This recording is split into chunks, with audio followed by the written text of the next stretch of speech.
अच्छे हैं तो चलो यार आ गया हूँ रिवीजन लेक्चर का फर्स्ट लेक्चर लेके रिवीजन का, जिसमें हम लोग रियल नंबर वन शॉट में पूरा कंप्लीट करेंगे। ठीक है, और साथ में एनसीईआरटी के कुछ इंपॉर्टेंट क्वेश्चन भी डिस्कस करके जाएंगे। सेकंड वीडियो जो हमारा रियल नंबर पे रहेगा उस पे कुछ हम प्रीवियस ईयर के क्वेश्चंस करा देंगे, जिससे अगर आप कर लेंगे तो 100% कॉन्फिडेंस आपका बिल्डअप हो जाएगा। और साथ में बोर्ड एग्जाम में आप 6 नंबर जो रियल नंबर हमें मिलने वाला है, 6 नंबर इसका वेटेज जो है 6 नंबर का है बोर्ड एग्जाम में, उसे आप आसानी से गेन कर सकते हैं। ठीक है, तो यार सबसे पहले इस चैप्टर को स्टार्ट करने से पहले हम क्या करेंगे, देखो हमारा पढ़ाने का तरीका ये रहेगा कि हम बोर्ड पे सब कुछ लिखेंगे और आपको यहाँ पे समझाएंगे, तो इससे हमारा लिखने का जो टाइम है ना वो बचेगा। तो जब टाइम बचेगा तो वीडियो का जो ड्यूरेशन है वो भी कम होगा और आप जल्द से थोड़े टाइम में आप रियल नंबर अच्छे से हर एक चैप्टर अच्छे से पढ़ेंगे। ठीक है, क्योंकि आपको और सब्जेक्ट भी तो देखना है। तो क्या करते हैं यार, पहले हम लोग इसका सिलेबस समझ लेते हैं कि 2020 वाले जो इस साल कोरोना की वजह से जो सिलेबस थोड़ा रिड्यूस हुआ है, तो उसमें क्या क्या हमें पढ़ना है इस चैप्टर में, ठीक, जिससे हमें 6 नंबर आसानी से मिल जाए। तो यार इसमें है फंडामेंटल थ्योरम ऑफ अर्थमेटिक, जो कि हमारा सेकंड एक्सरसाइज में है, एक्सरसाइज 1.2, जिसमें हम लोग फंडामेंटल थ्योरम ऑफ अर्थमेटिक से कुछ क्वेश्चंस करते हैं।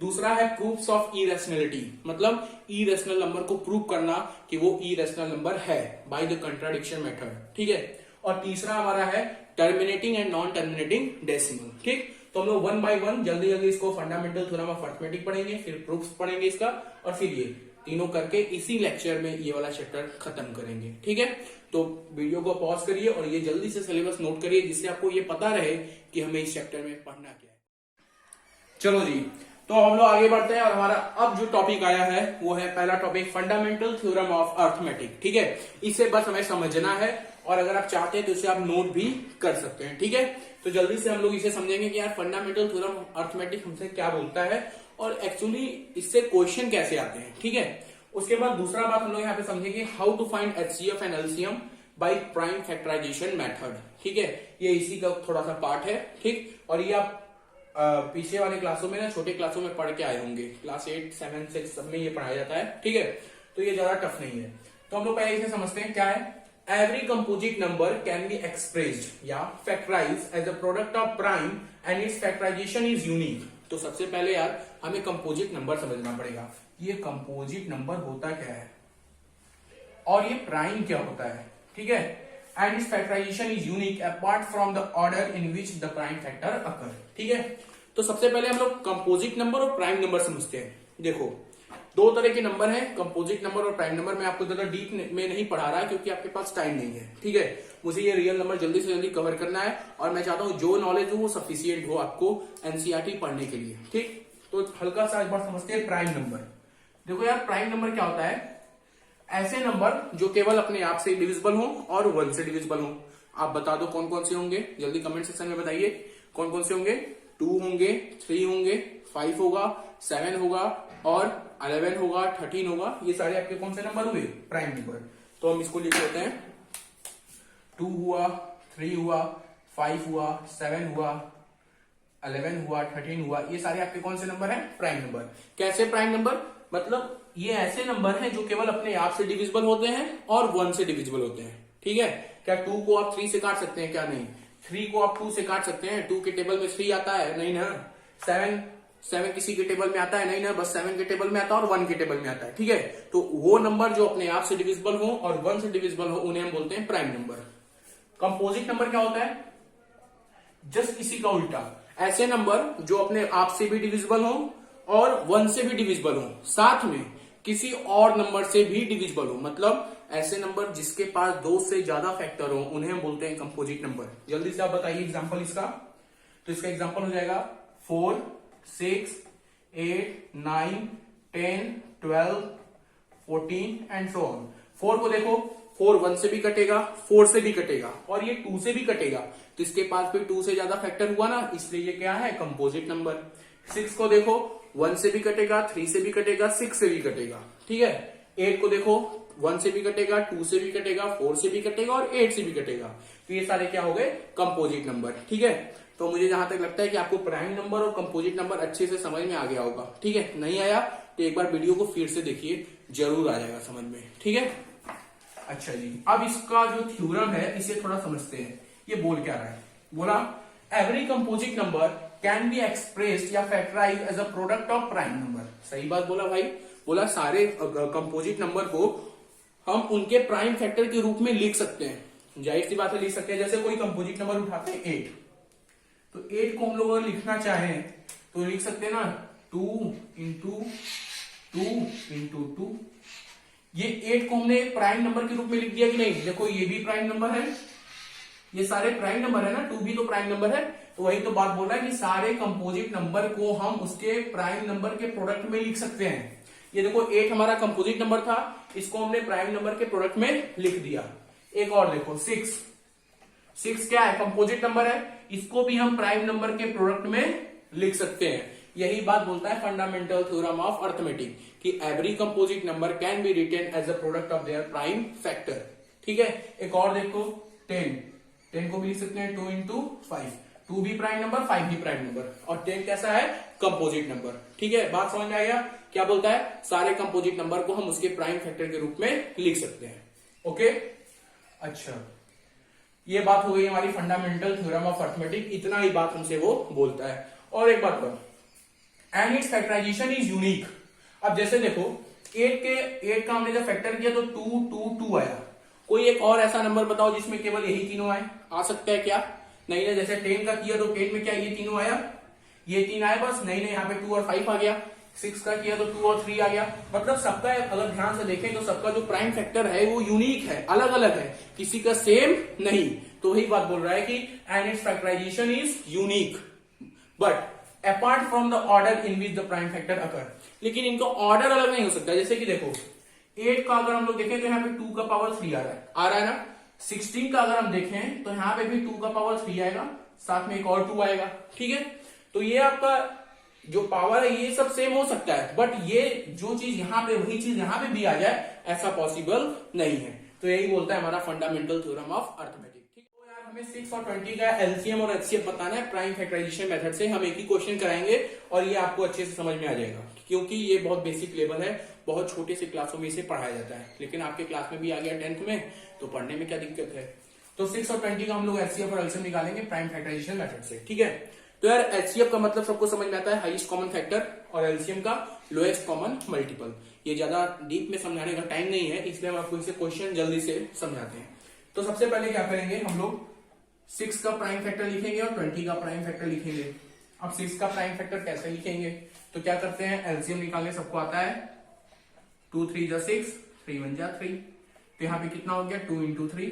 देखो fundamental theorem of arithmetic, every composite number can be written as a product of prime number.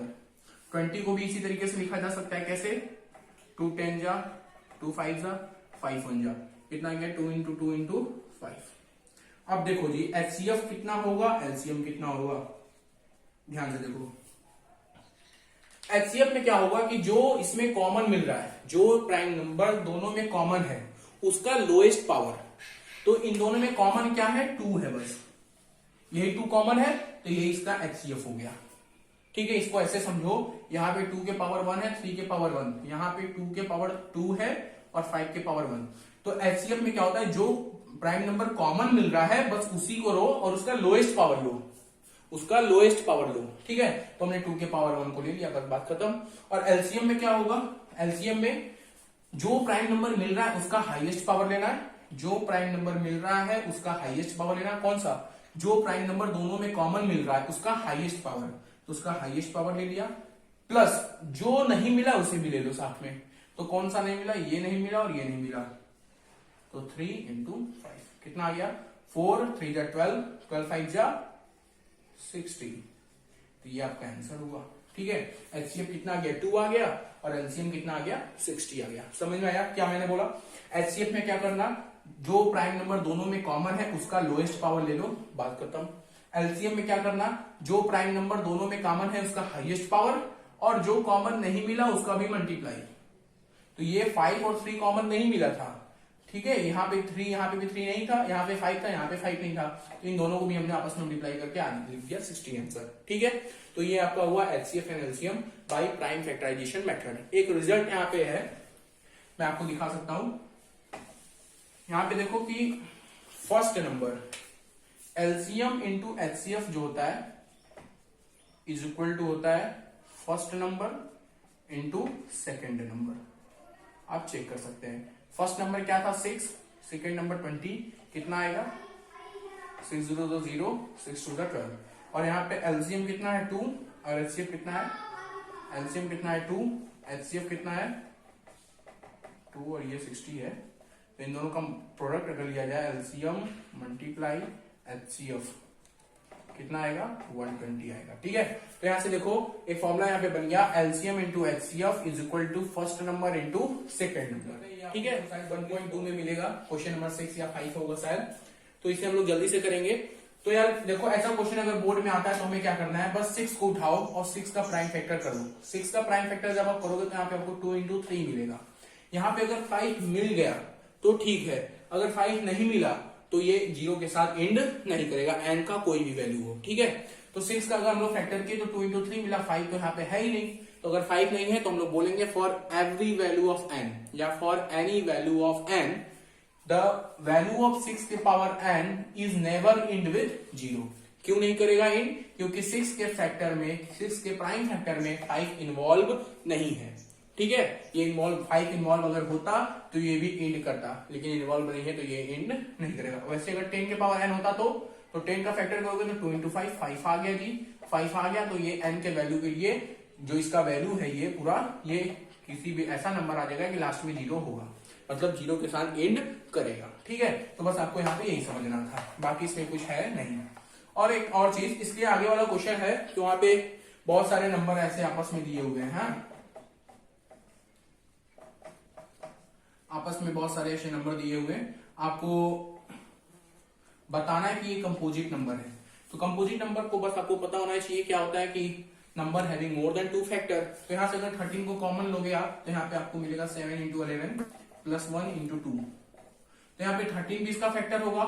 ये जो नंबर इसका मल्टीप्लाई करके जो रिजल्ट आएगा, मान लो x रिजल्ट आया, तो ये जो x है इसका 13 भी फैक्टर है, इस x का 1 भी फैक्टर होगा और इस x का x खुद फैक्टर होगा, 3 फैक्टर हो गए तो ये कंपोजिट नंबर हो गया। ठीक है, एक्सरसाइज 1.2 में पड़ेगा कि रैशनल नंबर क्या होता है। तो मैं ज्यादा डीप में नहीं जाने वाला, मैं आपको शॉर्ट में डिफिनेशन बताता हूं कि वो सारे नंबर जिनको हम p बाई क्यू के फॉर्म में लिख सकें, वो सारे नंबर जिनको हम p बाई क्यू के फॉर्म में लिख सकें जहां पे q हमारा 0 के बराबर ना हो, और एक और पॉइंट p और q के पास कोई भी कॉमन फैक्टर नहीं हो, उन्हीं को हम बोलते हैं रैशनल नंबर। ठीक है, बच्चे बहुत सारा गलती करते हैं। अगर आप एग्जाम में एमसीक्यू का भी पैटर्न चल रहा है तो एमसीक्यू में अगर दे दिया कि which of the following is not a rational number, तो अगर कोई एग्जांपल में आपको दे दिया ऑप्शन में, पहला ऑप्शन दूसरा ऑप्शन में दे रहा हूं, आप सोच के बताइए इसमें से कौन सा रैशनल नंबर नहीं है। ठीक है, तो आप क्या देखेंगे, जैसे जी 8/4 हो गया, 2/6 हो गया, 7/9 हो गया और 12/10 हो गया। इसमें से कौन सा रैशनल नंबर नहीं है। ठीक है, तो कुछ लोग क्या करेंगे कि लगेगा सभी रैशनल नंबर है, या फिर एक ऑप्शन और दे दिया, फिर नन ऑफ दीज दे दिया। तो अब आप क्या करेंगे जी, तब आपको लगेगा भैया यही सही है क्योंकि ये सारे रैशनल नंबर है, यहाँ पे Q0 नहीं है, Q0 नहीं है, Q0 नहीं, Q0 नहीं। यही आप चेक करके बोलेंगे सब रैशनल नंबर है, ये रैशनल नंबर नहीं है, तो ये वाला ऑप्शन सही कर देंगे, जो कि पूरा गलत हो जाएगा। आपको ये बात समझना होगा कि P और Q के पास कॉमन फैक्टर नहीं होना चाहिए। तो यहाँ पे देखो कॉमन फैक्टर मिल रहा है 2, 4 भी कॉमन फैक्टर है, यहाँ पे भी कॉमन फैक्टर 2 है, यहाँ पे कोई कॉमन फैक्टर नहीं है। कोई ऐसा नंबर है क्या जो 7 को भी काटे 9 को भी काटे, है क्या कोई ऐसा नंबर? नहीं ना। तो ये हमारा क्या हुआ, रैशनल नंबर हुआ। Which of the following is a rational number, ये हमारा रैशनल नंबर हुआ, बाकी ये सब रैशनल नंबर नहीं है। ठीक है, बात समझ में आया। तो आपको ये बात समझना पड़ेगा कि रैशनल नंबर वही होते हैं जहां पे न्यूमिनेटर और डिनोमिनेटर के पास कोई भी कॉमन फैक्टर ना हो। अगर कॉमन फैक्टर मिलता है न्यूमिनेटर डिनोमिनेटर में, then they are not called rational number. Okay, clear. चलो जी, अब आपके हम आगे चलते हैं, इसे कैसे प्रूव करेंगे। देखो, हमें इसे कंट्राडिक्शन मेथड से प्रूव करना होता है। कंट्राडिक्शन मतलब हमें मानना पड़ेगा कि √3 हमारा रैशनल नंबर है। तो हम लोग कैसे करेंगे, एक स्टेप देखो, ये क्वेश्चन 2 नंबर का एग्जाम में आ सकता है, चांसेस कम है, प्रोबेबिलिटी ज्यादा है, इसलिए इसे प्रैक्टिस कर लीजिए आप लोग। हम लोग क्या करेंगे, लेट √3 इज रैशनल नंबर। हम लोग मान लेंगे कि √3 हमारा कोई रैशनल नंबर है। ठीक है, अच्छा जी, अगर हमने इसको रैशनल नंबर माना है तो हम इससे ये भी लिख सकते हैं, √3 इज इक्वल टू a/b लिख सकते हैं कि नहीं, where b is not equal to 0 and a and b have no common factor. No common factor. ठीक है, अब देखो यहां से एक चीज करो, b को अगर इधर भेज दो तो क्या हो जाएगा, b√3 इक्वल टू a हो जाएगा ना। Squaring both side, squaring both side, squaring both side, तो क्या हो जाएगा यहां से b square 3b² is equal to a square. एक चीज यहां से बताओ कि a स्क्वायर का जो वैल्यू है वो 3 मल्टीप्लाई b स्क्वायर है। ठीक है, मतलब एक ऐसा नंबर है जो कि b स्क्वायर का 3 से मल्टीप्लाई कर रहे हैं तब मिल रहा है। तो ये ध्यान से बताओ कि a स्क्वायर को 3 डिवाइड कर देगा कि नहीं, कर देगा ना। जैसे कि 9 को हम लोग लिख सकते हैं 3 इंटू 3 लिख सकते हैं। 9 किसका स्क्वायर है, 3 का स्क्वायर। 3 के स्क्वायर को लिख सकते हैं 3 इंटू 3। तो 9 को 3 डिवाइड करेगा कि नहीं करेगा, यहां से कंपेयर करेंगे सर। 9 a स्क्वायर की जगह है और इज इक्वल टू 3 इंटू और b स्क्वायर की जगह 3 है मान लेते हैं। ठीक है, तो 9 को 3 डिवाइड कर देगा, यानी कि a स्क्वायर को भी 3 डिवाइड कर देगा और a स्क्वायर का a को भी देखो 3 डिवाइड करेगा। a का मतलब 9 का रूट यानी 3, तो 3 को भी तो 3 डिवाइड करेगा, यानी a को भी 3 डिवाइड करेगा। तो हम ये बोल सकते हैं कि 3 डिवाइड्स a, देयरफॉर लिखेंगे 3 divides a square, therefore 3 also divides a, यानी a का भी फैक्टर 3 है और a स्क्वायर का भी फैक्टर 3 है। ठीक है, इतना बात समझ में आ गया। अब आगे आते हैं, अब हम लोग मानेंगे let b equal to a equal to 3c। हम लोग क्या किए, a को 3c के बराबर मान लेते हैं। भैया a जो है वो 3 का मल्टीपल ही है, तो मान लेते हैं a जो है c से मल्टीप्लाई करने पे भी मिल रहा है। तब क्या करेंगे, फिर से स्क्वायरिंग बोथ साइड करिए। यहां से हो जाएगा आपका a स्क्वायर, सॉरी a की जगह पहले रख दीजिए ये वाला पार्ट b√3, यहाँ पे रख दीजिए इज इक्वल टू 3c हो जाएगा। a का वैल्यू हमने इक्वेशन नंबर 1 से पुट कर दिया, फिर से अब स्क्वायर कर दीजिए दोनों साइड, तो कितना हो जाएगा b square root 3b square is equal to 9c square. तो यहां से आप लिख सकते हैं b square is equal to 3c square. अब देखो 3 जो है b स्क्वायर का भी फैक्टर होगा और 3 जो है b का भी फैक्टर होगा, यही से बात आ रही है। a स्क्वायर का फैक्टर 3 था तो a का भी फैक्टर 3 हुआ, यहां से 3 जो है b स्क्वायर का भी फैक्टर है, इसीलिए 3 b का भी फैक्टर होगा। तो लिखेंगे 3 ऑल्सो डिवाइड्स b स्क्वायर को डिवाइड कर रहा है अगर 3 तो भैया b को भी डिवाइड करेगा ना। बात समझ में आया। अब लो जी, बात खत्म हो गया। a और a अपॉन b के फॉर्म में लिखा था और हमने बोला था a और b का कोई कॉमन फैक्टर नहीं होगा, लेकिन कॉमन फैक्टर मिल गया। क्या मिला है, 3 मिला है। 3 a को भी डिवाइड कर रहा है, 3 b को भी डिवाइड कर रहा है, और जैसे ही कॉमन फैक्टर मिल गया हमारा रैशनल नंबर वो खत्म। वो कैसा नंबर हो गया, इरेशनल। तो हम लोग लिखेंगे कि √3 a/b के बराबर नहीं हो सकता, इसीलिए हम बोलेंगे कि √3 इज अ इरेशनल नंबर। ठीक है, क्या लिखेंगे इसके आगे, लिखेंगे since a and b have a common factor। लिखिए जल्दी से कॉपी में अगर लिख रहा है तो, since a and b have a common factor 3, लिखिए since a and b have a common factor 3, therefore √3 cannot be equal to a upon b। √3 cannot be equal to a upon b, hence our contradiction is wrong,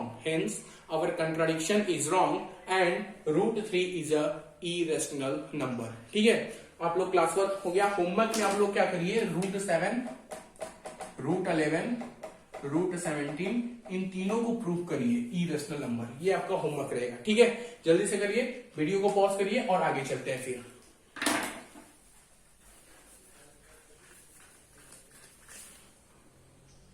चलो जी, तो real number का last topic पे हम लोग आ गए, decimal. और decimal में हम लोग समझेंगे पहले कि डेसिमल 2 तरह के हो सकते हैं, terminating decimal and non terminating decimal. अच्छे से समझ में आएगा, घबराइए मत। टर्मिनेटिंग डेसिमल और नॉन टर्मिनेटिंग डेसिमल। देखो जी, टर्मिनेटिंग डेसिमल का मतलब पहले बार डेसिमल होता है कि कुछ पॉइंट में लिखा हुआ है ऐसे समथिंग, इसी को हम लोग डेसिमल बोलते हैं। और टर्मिनेटिंग का मतलब होता है जो टर्मिनेट हो जाए, जो खत्म हो जाए, मतलब जो पॉइंट के बाद खत्म हो जाए, उन्हें बोलते हैं टर्मिनेटिंग डेसिमल। एग्जांपल जैसे कि 3.216, भैया ये इसके बाद नहीं जाएगा, ये इतने भी खत्म हो गया। और एग्जांपल देखा जाए तो 2.1, और एग्जांपल देखा जाए तो 6.72, ये सारे क्या है, terminating decimal. Non terminating decimal दो तरह के हो सकते हैं।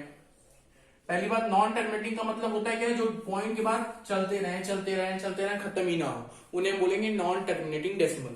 अब ये भी दो तरह के हो सकते हैं, एक कैसा होगा जो रिपीटिंग होगा, यानी रिपीटिंग का मतलब क्या होगा कि मतलब पॉइंट के बाद कुछ डिजिट जाने के बाद, जैसे यहां पे अभी समझा देते हैं। और एक होता है नॉन रिपीटिंग। रिपीटिंग का मतलब क्या होगा, जैसे 2.16 हुआ, अब इसके बाद 1 1 1 1 1 1 1 चलता जा रहा है, मतलब नॉन टर्मिनेट है, टर्मिनेट नहीं हो रहा, लेकिन रिपीटिंग है, कोई एक नंबर लगातार रिपीट हो रहा है, इसे हम लोग बोलते हैं रिपीटिंग। ठीक है। और नॉन रिपीटिंग किसे कहेंगे, जो जी नॉन रिपीटिंग किसे कहेंगे, जैसे 2.16 2 1 3 4 6 7 ये चलता जा रहा है, लेकिन ये रिपीट नहीं हो रहा, ये भी नॉन टर्मिनेटिंग है, ये भी खत्म नहीं हुआ, बट ये आगे चलता जा रहा है, पता नहीं अब कौन सा नंबर आएगा, यहाँ पे एक ही नंबर लगातार रिपीट हो रहा है। इसका और एग्जांपल देखा जाए तो 2.78 के ऊपर बार लगा दो, इसका मतलब ये हुआ कि 62 पॉइंट, अब ये 78 78 78 78 बार बार आएगा। ठीक है। और नॉन रिपीटिंग का मतलब ये हुआ जो पॉइंट के बाद चलता जाए लेकिन कोई नंबर रिपीट ना हो। ठीक है, उन्हें हम बोलते हैं नॉन रिपीटिंग। ठीक। इसमें से टर्मिनेटिंग वाला पार्ट, हाँ जी, और रिपीटिंग वाला पार्ट, इन्हें हम बोलते हैं रैशनल नंबर। टर्मिनेटिंग वाला पार्ट और रिपीटिंग वाला पार्ट, इन्हें हम बोलते हैं रैशनल नंबर। ये दोनों रैशनल नंबर के अंतर्गत आते हैं, लेकिन ये जो नॉन रिपीटिंग है ना, ये नॉन रिपीटिंग नॉन टर्मिनेटिंग, ये रैशनल नंबर नहीं होता। ठीक है। इसमें आपको एक छोटा सा चीज समझाया गया है कि कोई नंबर अगर p/q के फॉर्म में है, कोई नंबर अगर p/q के फॉर्म में है, आपको चेक करना है कि ये टर्मिनेटिंग है कि नहीं। तो हम लोग कैसे चेक करेंगे, हम लोग चेक करेंगे q का फैक्टर। q के फैक्टर में अगर 2 के पावर n 5 के पावर m नाम जैसी चीज है, ऐसा कुछ है अगर q के फैक्टर में, तब तो ये टर्मिनेटिंग होगा।